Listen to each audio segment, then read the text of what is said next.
Hello again, fellow audiophiles. I am Wave Theory, and going off the beaten path a little bit again today, I have for you the Erzetich Thalia.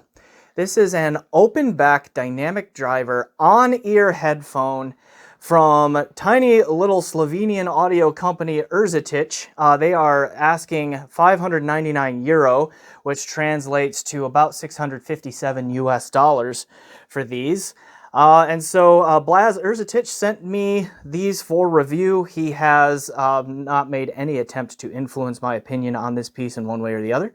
So all thoughts that you are about to hear are mine and mine alone.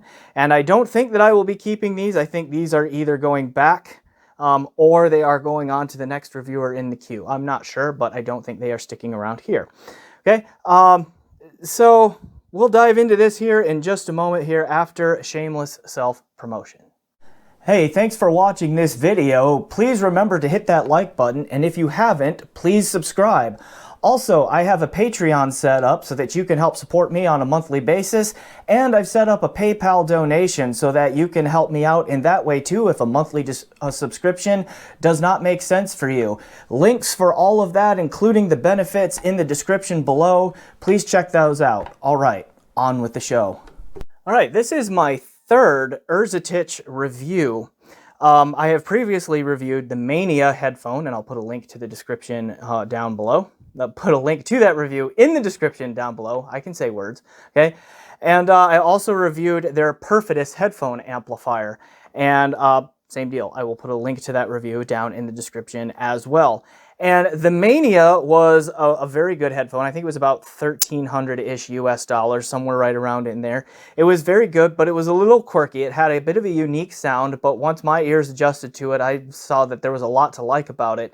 And I really liked the Perfitus headphone amp so much that I asked Blaz if I could keep it, and he said okay. And I have been using that as a reference to do headphone reviews and stuff ever since. Like, I pull that down and plug it in when I need it, and it's a fine little amplifier that has done a good job for me in evaluating some headphones.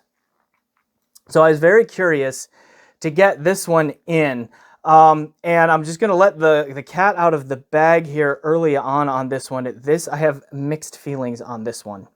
The sound is very good, so we will get to that in the sound description part. They sound just fine. I'm actually quite surprised about how little there is to complain about these sonically.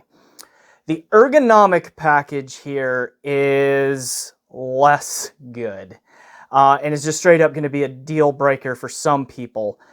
So I will lay that out a little bit here too. So the first thing that we're going to do here is get to a quasi overhead view where I get into the packaging.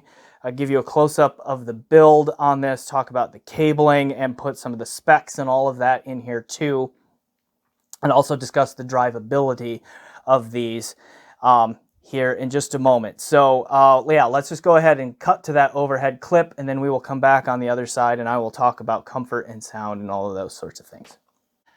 Okay, going to show you the packaging here. I usually don't do this on my channel, but I'm going to show it to you here because I think there are some relevant points to be made about the packaging and about what is claimed to be the portable nature here.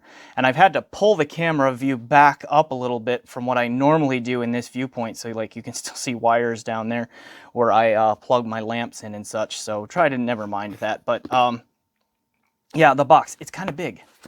Right, and I get that because Erzetich probably gets one sized box for all of their headphones to fit in to keep their costs down, and that makes perfect sense, all that. But I want to show this to you because I want to unpack this claim of portable here a little bit. Open it up, more protective foam, and inside we get a velvet carrying pouch, okay, with the nice Erzetich printed on it, okay. More to say about this in a moment. Stock cable, about which more later. And the headphone itself. Okay, a lot of extra room in this box. Okay, so like it's a big box. There's, again, a ton of room in here.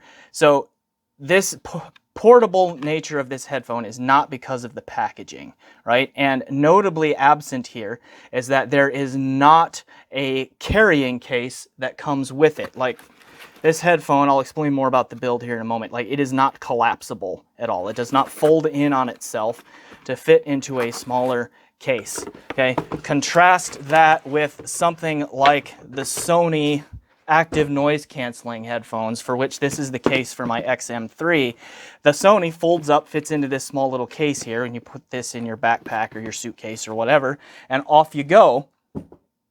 Okay, nothing like that here. This is as small as this headphone gets, and I'll zoom in a little bit closer now. This is as small as this headphone gets. It is very, very ruggedly built. The intent of the portable here is to toss it in this velvet pouch here, okay, which does show dirt fairly easily. Okay, you toss this in here,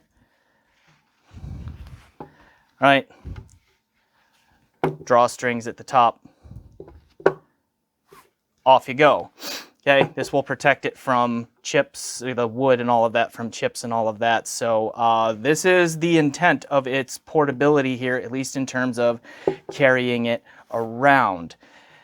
And they get away with that, okay? Erzetich gets away with doing that ostensibly. I haven't tried this really because I just haven't really had an opportunity to, but like it gets away with that by just making this thing tough. You probably could run a car over this. Don't! But I mean, it is really solidly built, really tough. We have nice lindenwood cups here, okay? And this comes in a few different finishes for the option there. And then we have this steel headband system, and let me tell you what, like this thing is rugged. The overall weight here is 270 grams, and most of that weight, which I should have said mass, but whatever, okay, is in this metal headband, which you see has like a lot of spring to it and all of that. Like this thing is tough. The head size adjustment, thumb screws, loosen that, slide this, okay, then just use the thumb screw to tighten it back down again. There is no motion this way. There is no motion this way, really, okay, other than just the natural springiness of the headband. So again, this is not at all collapsible. The cups spin all the way around here. You get big range of motion this way, okay, with the ear cups. And like also notice like there is no squeaking or anything like that. So all of the rotational mechanisms in here are very smooth, very quiet. They could be tensioned just a little bit more. Like sometimes these like to turn around like this, and then I pick this thing up and it just kind of looks broken, but that's just a minor complaint, really nothing about it. And again, it's built modularly and with the intent of it being very easy to service. So like it's very easy to just take these screws out with an Allen wrench here and just completely disassemble this thing and reassemble it as you go. So if something ever happens to it on the go, as long as a driver doesn't get broken, like it's pretty easy to fix. And on their website, which I will link to down below, you know, Erzetich says this can always be fixed. So I think they will take care of you if it gets damaged. But again, so other than chipping the wood cup, which the velvet bag is supposed to help with, there's not a whole lot you can damage on this thing unless you just like drag a knife or a screwdriver or something across this steel here, because even to pop the driver, this is open back, but these openings here are pretty small. You'd really have to punch something through there to damage the driver. And it's similar on the inside here. It's going to be hard to see on camera, but there's similar steel grating on the inside of this here, right there, that does the same kind of protective thing on that side. So yeah, they are tough. Does that work for like portability and all of that? More thoughts on that later. So again, it's on ear, and I will have some thoughts about comfort when I come back on camera here in a little bit. Okay, but another way that they are portable friendly, at least though, is they are very easy to drive. 30 ohm impedance in here, 40 millimeter titanium dynamic drivers, dual 3.5 millimeter cable entry on here. So pretty, you know, standard stuff there that you can use a variety of cables with. Okay, it is easy to drive. I'll show you just some of my test gear here to like prove that point. This is the Heatus Apparently that is how you pronounce that. I asked the company, Heatus. Okay, this is their S9 Pro, little dongle DAC amp. Drives these just fine. Hibby R2 Mark II entry level DAP. Okay, 89 US dollars. Drives these just fine. Canon N6 Mark II DAP with the EO2 module. Drives these just fine. Okay, so it is mobile transportable amp friendly, okay, as a headphone. So that is in favor of its portability, okay, on that. Now, let's look at the cable. On the Erzetich Mania, I really didn't like the cable very much, unfortunately. But this cable is significantly better. For one thing, it's very light, okay? It does tangle a little bit, but it's not super difficult to untangle, which is probably famous last words as I try to figure this out, okay? But you see, like, the wire itself is pretty thin. It is an oxygen-free copper conductor with a silver coating. So it is a hybrid wire type in there, and actually you do see this one tangled up a fair amount. Okay, so I'm gonna have to walk that back. But once you get it untangled and use it, it was not too bad. I didn't love the sound of it, but it was far from terrible. A couple of other cables that I had on hand, like I used a heart cable and a different one that is a higher end. I will make comments about the sound of the cables in the sound section. But yeah, okay, I think the point is made here. Anyway, thin conductor. All of that. It's about 1.2 meters in length. Hey, there it goes. It's about 1.2 meters in length. Okay, all of that. This one is single-ended TRS on the amp and then the dual 3.5 millimeter TRS on the headphone. And Erzetich also offers 4.4 and 2.5 millimeter TRRS balanced cables. The 4.4 is not TRRS, it's Pentacon. The 2.5 millimeter is TRRS, okay, that you can order from their website to match the Thalia as well. All right, comfort. Putting them on my head here, again, on ear. Couple of things of note here. Number one, I mean, this is what they look like on the head, for better or worse. The pads are not particularly soft. They are not very deep.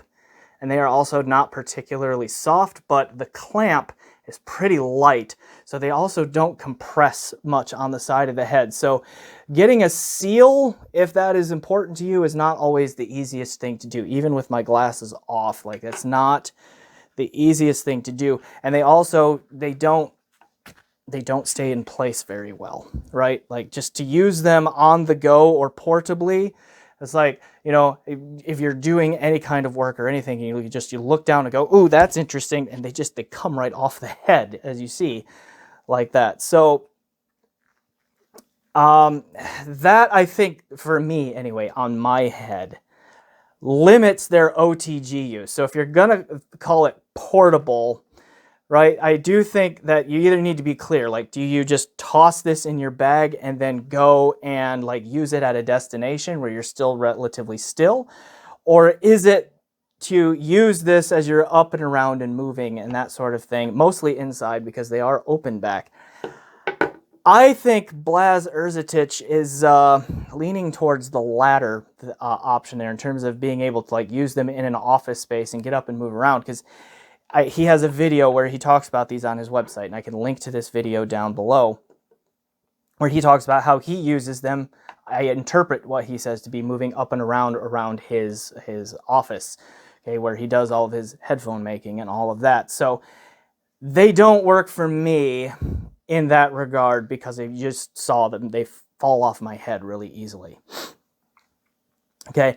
The other part about it is, even though they don't clamp very hard, just the way the pad sits right about here on my ears on both sides. So it's kind of like right in here, okay, on my ears, because they are on ear, like, that gets uncomfortable to me for a while. So even with the light clamp, just the pressure right there, after about, 35, 40 minutes or so, that starts to get to be rather uncomfortable, and then I need a break. Okay. All right, after showing you the fact that this slips off of my head and the comfort issues that I just showed you, I should also mention that you are ostensibly able, if this is too loose on your head and it falls off, you are ostensibly able to bend this tighter. My experience with that is it doesn't tend to stay that way for very long, but it is doable, and sometimes I'm afraid that I'm gonna like over bend it. Okay, and like you can't see it right now. I just put it on my head. It is like you can already see that it's narrower, so it does clamp a little bit tighter, but it's still pretty easy to shake it off of my head when I put it on. Okay, and that, of course, the tighter it gets makes the comfort issues more of a factor. Okay, that the comfort issues that I just mentioned more of a factor. So where does that leave us here with the ergonomic package? So Blaz Erzetich does things differently in his designs. You can see that here. Like he just chose to go a different route. Like the whole symmetric build, which I don't think I mentioned. So it doesn't matter if you call this the left and this the right or vice versa. It only matters the cabling because this is a completely symmetric design. There's no label of left and right on here. That's different than most headphones when you get up to, you know, $650 US in that range. Not providing a carrying case for a portable headphone is different. Just having the bag is different, and then just relying on the physical toughness of the design is different. He just chooses to do things differently, and that's fine. The ergonomic package doesn't work for me.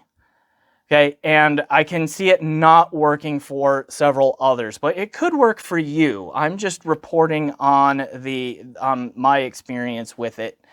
Okay, and all of that. And it's for me, that's unfortunate because these do sound really good, and we're going to get into the sound in a little bit. They sound very, very good. Okay, but the ergonomics need a little bit of work overall, in my humble opinion. Okay, back on camera to talk about sound.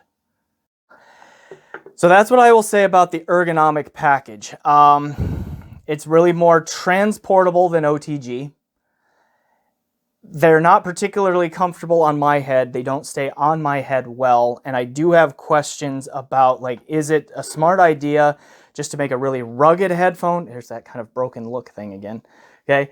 Is it a smart idea to make a really rugged headphone that you can just absent-mindedly toss into a bag and off you go? Or is it better to make them more collapsible and provide a nice carrying case? That's going to be up to you, the end user, to decide. Okay, but again, as far as like drivability, you can drive them with pretty much anything. So as we transition into sound, let me remind you of the test gear I've already showed you that I used for these. Okay, Hedis S9 Pro dongle DAC, Hibi R2 Mark II DAP, $89 US here. Okay, Canon N6 Mark II DAP with EO2 module, and then I also plugged these into a desktop system that consisted of the SMSL DO300 DAC fed single-ended into my Shit Asgard 3 headphone amplifier, just to see what that would do. A little bit of a desktop system on there too. Okay, music files from these two right here, these two DAPs would have been local FLAC and DSD files, lossless FLAC DSD files, or Qobuz streaming lossless. Okay, and from here, this was plugged into my Samsung Galaxy S22 Plus smartphone, which is filming the video of this right now, via USB-C OTG cable, and used Rune Arc to play lossless FLAC and DSD either locally or lossless FLAC from Qobuz.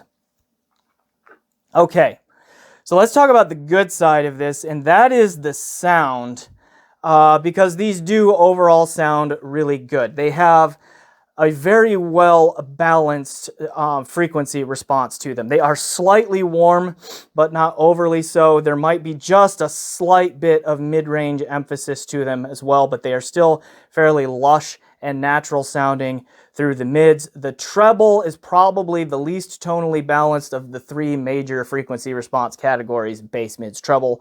Okay, but it's not overly peaky or harsh or anything like that either. The overall tonality here is pretty natural to my ear. Like, it's pretty well balanced with just a little bit of warmth. Bass extension for a headphone of this size and all of that, I was really surprised by how deep the bass can go, and it can do it with authority and rumble. There's not a lot of slam here, though. If you like a lot of hard-hitting physical impact, that's not really this, but they do dig pretty deep. They rumble pretty good, and then they also bring a lot of texturing and articulation to the low end too. I'm also very impressed with the overall resolution / detail retrieval here. Excellent for a headphone of this price. Very good. The zizzy sound of bows being dragged across strings comes through well. I mentioned bass texturing, room reverbs come through well, and all of that. Room noises of live recordings generally come through very well. The imaging and the separation, also pretty good, reasonably holographic, not a ton of depth and layering, but there is some. And then, like, they are open back, even though they're not like super open, they are open enough where you get a nice wide sound stage too. So fairly big sound stage, not huge, not overly emphasized big, not hi-fi min egg-shaped big, but fairly large in the sound stage, bigger than a closed back can pull off, I think, there as well. So I'm kind of struck by how little there is to complain about the sound here. The only thing I can really complain about sonically is that they're not particularly physical in their dynamics. There's not a whole lot of impact to kick drums or things like that. They are not utterly devoid of that. It's just not a feature of the presentation here. So, I mean, that can be a preference thing. Take it or leave it. I personally would prefer just a little bit more dynamics. Okay, a little bit more dynamic impact anyway.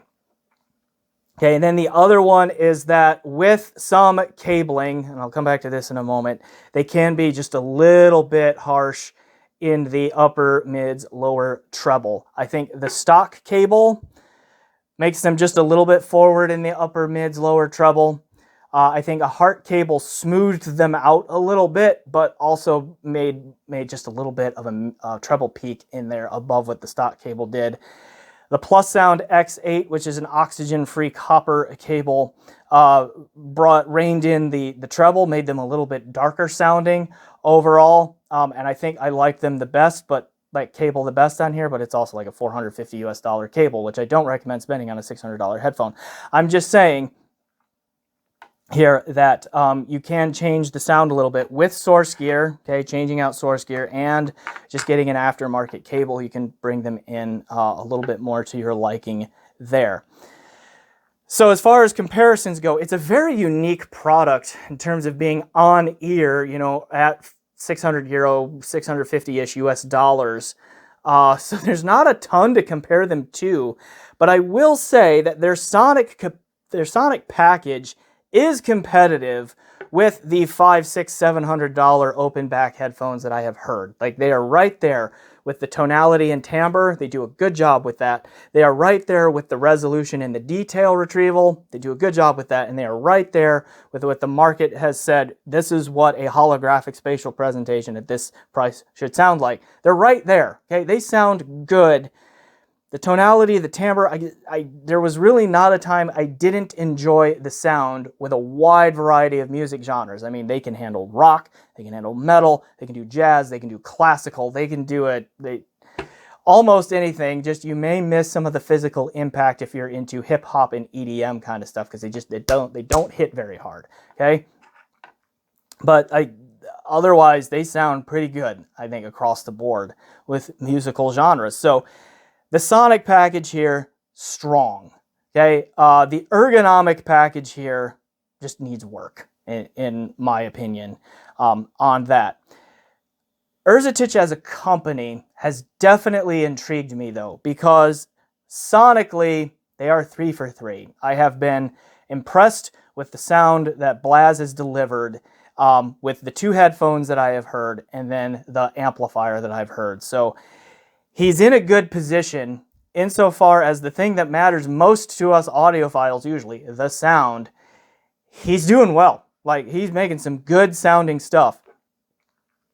And I think the ergonomics and the fit and the comfort will follow in time. Okay, so I think he's in a good position there, and I will be watching his company closely because I'm definitely intrigued with what he is doing. So I'll leave it there. Erzetich Thalia, the 600 euro, about 650 US dollar. Okay, dynamic driver, open back on-ear headphone that is sort of portable, but not really, but also just sounds really good. Okay, so we'll leave it there. That's my review. Please leave a comment below if you haven't. Like if you haven't done that yet. Subscribe to my channel if you haven't done that yet. Check out my PayPal, my Patreon. Generally do those things you do to support YouTube channels. Please and thank you. And as always, enjoy the music.